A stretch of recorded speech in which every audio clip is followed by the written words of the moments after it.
ನಿಮ್ಮ ಹಳೆಯ ಚಿನ್ನದ ಒಡವೆನ ಅಧಿಕ ಬೆಲೆಗೆ ಮಾರಬೇಕೆ? ಆಟಿಕಾಗೆ ಕಾಲ್ ಮಾಡಿ 8880 ಅಟ್ಟಿಕಾ ಗೋಲ್ಡ್ ಕಂಪನಿ.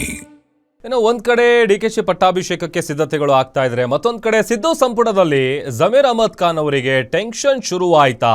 ಜಮೀರ್ ಅಹಮದ್ಗೆ ಸಂಪುಟದಿಂದ ಕಿಕ್ಔಟ್ ಆಗುವಂತ ಭೀತಿ ಏನಾದ್ರೂ ಕಾಡ್ತಾ ಇದೆಯಾ? ಡಿಕೆಶಿ ಸಂಪುಟದಲ್ಲಿ ಜಮೀರ್ಗೆ ಸ್ಥಾನವೇ ಸಿಗೋದು ಡೌಟ್ ಡೌಟ್ ಡೌಟ್.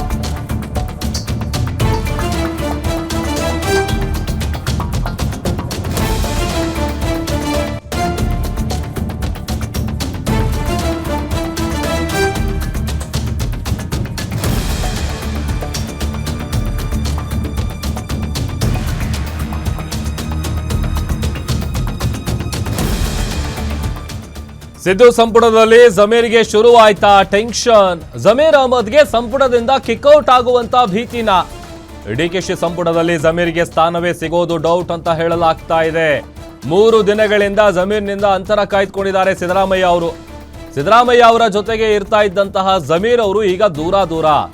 ಜಮೀರ್ ಬಗ್ಗೆ ಹೈಕಮಾಂಡ್ ಅಂಗಳದಲ್ಲಿ ಬ್ಯಾಡ್ ರಿಪೋರ್ಟ್ ಇದೆ.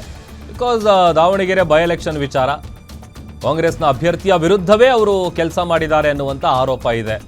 ಹಾಗಾಗಿ ಹೈಕಮಾಂಡ್ ನಾಯಕರ ಕೆಂಗಣ್ಣಿಗೂ ಕೂಡ ಗುರಿಯಾಗಿದ್ದಾರೆ. ಹೈಕಮಾಂಡಿಗೆ ಡಿ ಕೆ ಶಿವಕುಮಾರ್ ಟೀಮ್ ಏನಿದೆ, ಈ ವಿಚಾರವಾಗಿ ಹೈಕಮಾಂಡ್ ನಾಯಕರ ಗಮನಕ್ಕೆ ತರುವಂಥ ಕೆಲಸ ಮಾಡಿದ್ರು, ದೂರು ಕೊಟ್ಟಿದ್ರು. ಹೀಗಾಗಿ ಜಮೀರ್ ವಿರುದ್ಧ ಹೈಕಮಾಂಡ್ ಮುನಿಸಿಕೊಂಡಿದೆ. ಇನ್ನು ಡಿ ಕೆ ಸಂಪುಟದಲ್ಲಿ ಜಮೀರ್ಗೆ ಸ್ಥಾನಮಾನ ಸಿಗೋದು ಆಲ್ಮೋಸ್ಟ್ ಡೌಟ್ ಅಂತ ಕೂಡ ಹೇಳಲಾಗ್ತಾ ಇದೆ. ಆದರೂ ಕೂಡ ಪಟ್ಟು ಬಿಡದೆ ಸಿದ್ದರಾಮಯ್ಯ ಅವರು ದುಂಬಾಲು ಬಿದ್ದಿದ್ದಾರೆ. ಅಂದರೆ ಅವ್ರ ಬಳಿ ಹೋಗುವಂಥ ಪ್ರಯತ್ನ ಜಮೀರ್ ಅವ್ರು ಮಾಡ್ತಾ ಇರೋದು. ಆದರೆ ಹೈಕಮಾಂಡ್ ಮುನಿಸ್ಕೊಂಡಿರುವಂಥ ಹಿನ್ನೆಲೆಯಲ್ಲಿ ಸಿದ್ದರಾಮಯ್ಯ ಅವರು ಕೂಡ ಏನು ಮಾಡಬೇಕಾದಂಥ ಪರಿಸ್ಥಿತಿಲಿ ಇಲ್ಲ. ಸೊ ಹಾಗಾಗಿ ಅವರು ಕೂಡ ಸೈಲೆಂಟ್ ಆಗಿದ್ದಾರೆ. ಕೇರಳದಲ್ಲಿ ತಮ್ಮಿಂದಲೇ ಹಲವರು ಗೆದ್ದಿದ್ದಾರೆ ಅಂತ ಜಮೀರ್ ಹೇಳ್ತಾ ಇದ್ದಾರೆ. ಬಿಕಾಸ್ ಅವರು ಕ್ಯಾಂಪೇನಿಗೆಲ್ಲ ಹೋಗಿದ್ರಲ್ಲ ಸ್ಟಾರ್ ಪ್ರಚಾರಕರಾಗಿ. ಹಾಗಾಗಿ ಆ ಥರದ್ದು ಯಾವುದೇ ಪಕ್ಷ ವಿರೋಧಿ ಚಟುವಟಿಕೆ ಆಗಲಿ ಅಥವಾ ಪಕ್ಷದ ವಿರುದ್ಧವಾಗಿ ನಾನು ಕೆಲಸ ಮಾಡಿಲ್ಲ. ಸೊ ಆಲ್ಮೋಸ್ಟ್ ಅದಕ್ಕೆ ಅವ್ರದ್ದೇ ಆದಂಥ ಒಂದಷ್ಟು ಸಮಜಾಯಿಷಿ ಕೊಟ್ಟಿದ್ರು, ಕ್ಲಾರಿಟಿ ಕೊಟ್ಟಿದ್ರು. ಆ ಥರದ್ದು ಯಾವುದೇ ಚಟುವಟಿಕೆಯಲ್ಲಿ ನಾನು ಭಾಗಿಯಾಗಿಲ್ಲ, ಆ ಥರದ್ದು ಕೆಲಸ ಕೂಡ ನಾನು ಮಾಡಿಲ್ಲ ಅಂತೇಳಿ. ಆಮೇಲೆ ಕೇರಳದಲ್ಲಿ ಏನು ಗೆಲ್ಲೋದಕ್ಕೆ ಕಾರಣ ಅದು ಕೂಡ ತಮ್ಮಿಂದನೇ ಅನ್ನುವಂಥ ವಾದವನ್ನು ಅವರು ಮುಂದಿಡ್ತಾ ಇದ್ದಾರೆ. ಸುರ್ಜೇವಾಲಾ ವೇಣುಗೋಪಾಲ್ ಬಳಿ ಸದ್ಯ ಜಮೀರ್ ಅವರು ಲಾಭಿ ಮಾಡ್ತಾ ಇದ್ದಾರೆ. ಬಟ್ ಎಷ್ಟರ ಮಟ್ಟಿಗೆ ಅವ್ರ ಸ್ಥಾನಮಾನ ಉಳಿಯುತ್ತಾ ಇಲ್ವಾ ಅಥವಾ ಏನಾಗುತ್ತೆ, ಕಿಕ್ಔಟ್ ಮಾಡ್ತಾರಾ ಅನ್ನುವಂಥ ಕುತೂಹಲವಂತೂ ಸಹಜವಾಗಿದೆ. ಬಿಕಾಸ್ ದಾವಣಗೆರೆ ಬೈ ಎಲೆಕ್ಷನ್ ವಿಚಾರವಾಗಿಯೇ ಅನೇಕರ ವಿರುದ್ಧ ಶಿಸ್ತು ಕ್ರಮ ಜರುಗಿಸುವಂಥ ಕೆಲಸವನ್ನು ಕೂಡ ಹೈಕಮಾಂಡ್ ಮಾಡಿತ್ತು. ಹಾಗಾಗಿ ಜಮೀರ್ ಅಹಮದ್ ಅವರಿಗೆ ಸಂಪುಟದಿಂದ ಕಿಕ್ಔಟ್ ಆಗುವಂತಹ ಭೀತಿ ಇದ್ದಂತೆ ಕಾಣಿಸ್ತಾ ಇದೆ. ಹೀಗಾಗಿ ಸುರ್ಜೇವಾಲಾ ಮತ್ತು ವೇಣುಗೋಪಾಲ್ ಅವರ ಬಳಿ ಜಮೀರ್ ಅವರು ಲಾಭಿ ಮಾಡ್ತಾ ಇದ್ದಾರೆ. ಮತ್ತಷ್ಟು ಡೀಟೇಲ್ಸ್ ಕೊಡ್ತಾರೆ ನಮ್ಮ political bureau head Maruti Pavagada. News ಡೆಸ್ಕಿಂದ ಲೈವ್ ಜಾಯ್ನ್ ಆಗ್ತಾ ಇದ್ದಾರೆ. ಮಾರುತಿ, ಸಹಜವಾಗಿ ಕಾಡುವಂಥ ಪ್ರಶ್ನೆ, ಯಾಕಂತಂದರೆ ದಾವಣಗೆರೆ ಬೈ ಎಲೆಕ್ಷನ್ ವಿಚಾರ ಇದೆಯಲ್ಲ, ಅದರಲ್ಲಿ ಜಮೀರ್ ಮೇಲೆ ಮುನಿಸ್ಕೊಳ್ಳೋದಕ್ಕೆ ಹೈಕಮಾಂಡಿಗೆ ಸಾಕಷ್ಟು ಕಾರಣಗಳಿತ್ತು.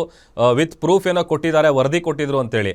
ಬಟ್ ಈಗ ಸಂಪುಟದಲ್ಲಿ ಅವ್ರಿಗೆ ಸ್ಥಾನಮಾನ ಸಿಗೋದು ಅಥವಾ ಅಲ್ಲೇನಾದ್ರೂ ಕಿಕ್ಔಟ್ ಆಗುವಂಥ ಚಾನ್ಸಸ್ ಏನಾದರೂ ಇದೆಯಾ, ಹೇಗೆ ಅಂತ? ಪ್ರಭು, ರಾಜ್ಯ ಮುಸ್ಲಿಂ ಸಮುದಾಯದಲ್ಲಿ ಪ್ರಭಾವಿ ಮುಖಂಡ ಜಮೀರ್ ಅಹಮದ್ ಖಾನ್ ಅನ್ನೋದರಲ್ಲಿ ಯಾವುದೇ ಅನುಮಾನ ಇಲ್ಲ. ಆದರೆ ದಾವಣಗೆರೆ ದಕ್ಷಿಣ ಬೈ ಎಲೆಕ್ಷನ್ ಆದ ಬಳಿಕ ಜಮೀರ್ ಅಹಮದ್ ಖಾನ್ ಆಗಿರ್ಬೋದು, ನಸೀರ್ ಅಹಮದ್ ಮೇಲಿದ್ದಂತಹ ನಂಬಿಕೆಗಳು ಕಾಂಗ್ರೆಸ್ ಹೈಕಮಾಂಡ್ ಮೇಲೆ ಒಂದಷ್ಟು ಅನುಮಾನಗಳಿಗೆ ಕಾರಣ ಹುಟ್ಟೋದಕ್ಕೂ ಕೂಡ ಕಾರಣ ಆಗಿರುವಂಥದ್ದು. ಯಾಕಂತೇಳಿದ್ರೆ ದಾವಣಗೆರೆ ದಕ್ಷಿಣ ವಿಧಾನಸಭಾ ಕ್ಷೇತ್ರದ ಬೈ ಎಲೆಕ್ಷನ್ ನಡೆಯುವಂಥ ಒಂದು ಸಂದರ್ಭದಲ್ಲಿ ಪಕ್ಷದ ಅಭ್ಯರ್ಥಿಯ ವಿರುದ್ಧವಾಗಿ ಕೆಲಸ ಮಾಡಿದ್ರು ಅನ್ನುವಂಥ ಒಂದು ಆರೋಪ ಏನಿತ್ತು, ಆ ಆರೋಪ ಸಂಬಂಧಪಟ್ಟಂತೆ ಕಾಂಗ್ರೆಸ್ ಹೈಕಮಾಂಡ್ ಬಳಿ ಇರುವಂತಹ ವಿಡಿಯೋ ಮಾತುಕತೆ ಬಗ್ಗೆ ಈಗ ಚರ್ಚೆ ಆಗ್ತಾ ಇರುವಂಥದ್ದು. ಈ ಹಿಂದೆನೂ ಕೂಡ ಸಿದ್ದರಾಮಯ್ಯ ಅವರಿಗೆ ನೇರವಾಗಿ ಒಂದು ಸಂದೇಶವನ್ನು ರವಾನೆ ಮಾಡಿದ್ರು. ಕೂಡಲೇ ನಸೀರ್ ಅಹಮದ್ ಖಾನ್ ಸೇರಿದಂತೆ ಯಾರೆಲ್ಲ ಅವತ್ತು ಜಬ್ಬರ್ ಸೇರಿದಂತೆ ಹಲವರು ಯಾರೆಲ್ಲ ಈ ರೀತಿಯಾಗಿ ಪಕ್ಷ ವಿರುದ್ಧ ಕೆಲಸ ಮಾಡಿದರೋ ಅವರನ್ನು ಪಕ್ಷದಿಂದ ಕಿಕ್ಔಟ್ ಮಾಡಬೇಕು ಅಂತ, ಆ ಕಾರಣಕ್ಕೋಸ್ಕರವೇ ಜಬ್ಬರ್ ಅವರನ್ನು ಪಕ್ಷದಿಂದ ಕಿತ್ತಾಕುವಂಥ ಒಂದು ಕೆಲಸ ಆಗಿತ್ತು. ಸಿದ್ದರಾಮಯ್ಯ ಅವರ ಆಪ್ತ ಬಳಗದಲ್ಲಿದ್ದಂತಹ ನಸೀರ್ ಅಹಮದ್ ವಿರುದ್ಧನೂ ಕೂಡ ಕ್ರಮವನ್ನು ತೆಗೆದುಕೊಳ್ಳಲಾಗಿತ್ತು. ಈಗ ಜಮೀರ್ ಅಹಮದ್ ಖಾನ್ ಅವರ ಹೆಸರು ಕೂಡ ಕೇಳಿ ಬರ್ತಾ ಇದೆ. ಇದರ ತೆರೆ ಹಿಂದೆ ಇದ್ದು ಕೆಲಸ ಮಾಡಿದ್ರು ಜಮೀರ್ ಅಹಮದ್ ಖಾನ್ ಅನ್ನುವಂಥದ್ದು. ಈ ಕಾರಣಕ್ಕೋಸ್ಕರ ಈ ಬಾರಿಯ ಸಚಿವ ಸಂಪುಟದಲ್ಲಿ ಅವರಿಗೆ ಸ್ಥಾನಮಾನ ಸಿಗೋದಿಲ್ಲ ಅನ್ನುವಂಥ ಒಂದು ಚರ್ಚೆಯು ಕೂಡ ಆರಂಭ ಆಗಿದೆ. ಅವತ್ತು ಈ ರಿಪೋರ್ಟ್ ಕೊಟ್ಟಿದ್ದು ಕೂಡ ಡಿ ಕೆ ಶಿವಕುಮಾರ್ ಅವರ ಟೀಮ್ ಸುರ್ಜೇವಾಲಾ ಮತ್ತು ವೇಣುಗೋಪಾಲ್ ಅವ್ರಿಗೆ ವಿಡಿಯೋ ಸಮೇತ ಆ ರಿಪೋರ್ಟನ್ನು ಕೊಡಲಾಗಿತ್ತು. ಅದೇ ಇವತ್ತು ಜಮೀರ್ ಅಹಮದ್ ಖಾನ್ ಅವ್ರಿಗೆ ಭಾಳಷ್ಟು ದೊಡ್ಡ ಮಟ್ಟದಾದಂಥ ಒಂದು ಸಂಕಷ್ಟ ಮತ್ತು ಕಂಟಕ ತರುವಂಥ ಒಂದು ಸಾಧ್ಯತೆ ಇದೆ ಅಂತ ನಾವು ಈ ಹಿಂದೆ ನೋಡಿದಾಗ ಜಮೀರ್ ಅಹಮದ್ ಖಾನ್ ಅವರು ಪ್ರತಿದಿನವೂ ಕೂಡ ಸಿದ್ದರಾಮಯ್ಯ ಅವರ ನಿವಾಸದಲ್ಲಿ ಕಾಣಿಸ್ಕೊಳ್ತಾ ಇದ್ರು, ಸಿದ್ದರಾಮಯ್ಯ ಅವ್ರ ಜೊತೆಗೆ ಕಾಣಿಸ್ಕೊಳ್ತಾ ಇದ್ರು. ಕಳೆದ ಒಂದೆರಡು ದಿನಗಳಿಂದ ನೋಡಿದಾಗ ಅವರು ಸಿದ್ದರಾಮಯ್ಯ ಅವ್ರ ಜೊತೆ ದೆಹಲಿಗೆ ಹೋಗಲಿಲ್ಲ. ಸಿದ್ದರಾಮಯ್ಯ ಅವರು ಬಂದ ಬಳಿಕ ಅವರ ಜೊತೆಗೆ ರಾಜೀನಾಮೆ ಕೊಡುವಂಥ ಒಂದು ಸಂದರ್ಭದಲ್ಲಿ ಕೂಡ ಅವ್ರ ಜೊತೆ ಇರಲಿಲ್ಲ. ಈ ಎಲ್ಲ ಬೆಳವಣಿಗೆಗಳು ನೋಡಿದಾಗ ಸಹಜವಾಗಿ ಜಮೀರ್ ಅಹಮದ್ ಖಾನ್ ಅವ್ರಿಗೆ ಈ ಬಾರಿ ದಾವಣಗೆರೆಯ ಎಫೆಕ್ಟ್ ಕಾಡಬಹುದಾ ಅನ್ನುವಂಥ ಒಂದು ಪ್ರಶ್ನೆಗಳು ಕೂಡ ಉಟ್ಕೊಂಡಿರುವಂಥದ್ದು. ಹೀಗಾಗಿ ಒಂದು ಕಡೆ ಜಮೀರ್ ಅಹಮದ್ ಖಾನ್ ಅವರು ರಾಜ್ಯ ಕಾಂಗ್ರೆಸ್ಗೆ ಮುಸ್ಲಿಂ ಸಮುದಾಯದ ಮತಗಳನ್ನು ಸಾಲಿಡ್ ಆಗಿ ಬರಬೇಕು ಅಂದರೆ ಅನಿವಾರ್ಯತೆ ಇದೆ. ಮತ್ತೊಂದು ಕಡೆ ಏನಂತ ಹೇಳಿದ್ರೆ ಪಕ್ಷದ ವಿರುದ್ಧ ಕೆಲಸ ಮಾಡಿದಂಥವ್ರಿಗೆ ಅವಕಾಶ ಕೊಟ್ಟರೆ ಪಕ್ಷದಲ್ಲಿ ಏನೆಲ್ಲ ಚರ್ಚೆ ಆಗ್ಬೋದು. ಉಳಿದಿರುವಂತಹ ಅಲ್ಪಸಂಖ್ಯಾತ ಮುಖಂಡರುಗಳು, ಅಲ್ಪಸಂಖ್ಯಾತ ಶಾಸಕರು ಭಾಳಷ್ಟು ಸರತಿ ಸಾಲಿನಲ್ಲಿ ಸಚಿವರಾಗೋದಕ್ಕೆ ನಿಂತಿರುವಂಥವರ ನಡೆ ಏನಾಗ್ಬೋದು, ಈ ಆತಂಕವು ಕೂಡ ಕಾಂಗ್ರೆಸ್ ಹೈಕಮಾಂಡ್ಗೆ ಕಾಡ್ತಾ ಇರುವಂಥದ್ದು. ಹೀಗಾಗಿ ಈ ಬಾರಿ ಜಮೀರ್ ಅಹಮದ್ ಖಾನ್ ಅವ್ರಿಗೆ ಸಚಿವ ಸ್ಥಾನ ಕೊಡೋದು ಬೇಡ ಅನ್ನುವಂಥ ಒಂದು ಚರ್ಚೆ ಒಂದು ಬಣದ್ದಾದರೆ, ಮತ್ತೊಂದು ಕಡೆ ಏನು ಅಂತ ಹೇಳಿದ್ರೆ ಒಂದು ವೇಳೆ ಜಮೀರ್ ಅಹಮದ್ ಖಾನ್ ಅವ್ರಿಗೆ ಕೊಡದೇ ಇದ್ದರೆ ಮುಂದೆ ಬರ್ತಾ ಇರುವಂತಹ ಸ್ಥಳೀಯ ಸಂಸ್ಥೆಗಳ ಚುನಾವಣೆ ಆಗಿರ್ಬೋದು, ಮುಂದಿನ ನಡೆ ಜಮೀರ್ ಅಹಮದ್ ಖಾನ್ ಅವ್ರಿಗೆ ಅವ್ರದ್ದು ಏನಾಗಿರ್ಬೋದು ಒಂದು ಆತಂಕ.